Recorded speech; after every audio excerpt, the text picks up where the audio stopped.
महाराष्ट्राचा ऐतिहासिक शहर आहे आणि या शहराला एक अलौकिकाचा इतिहास अभियंता जागतिक बँक पदावर माननीय प्रिया पुजारी मॅडम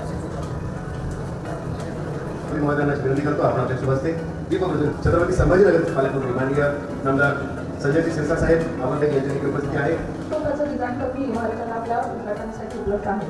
तर ॲडमिट कॅन्टीनची सोय घेऊ शकतात. ज्या फ्लोरला आता आपण जे चांगलं या शहरासाठी करायचं, जे चांगलं या शहरासाठी उपयोगाची आपण आपलं शहर हे या उपराजधानी म्हणून त्याला मानलं जातं. आपल्याला आपल्या शहराचं नाव उज्ज्वल करायचं आहे. त्यासाठी तुम्ही सर्वजण चांगले ॲक्टिव्ह आहातच. तुम्हाला सर्वांना पुन्हा एकदा शुभेच्छा देतो आणि पुन्हा एकदा या भविष्यामध्ये या शहराकडे पाहणाऱ्याची नजर आपल्याकडे पाहणाऱ्याची नजर ही चांगली असली पाहिजे. मी ज्या शहरात गेलो, मी ज्या शहरामध्ये थांबतो ते शहर पाहण्यासारखं होतं असं त्यांच्यातर्फे सर्टिफिकेट मिळेल.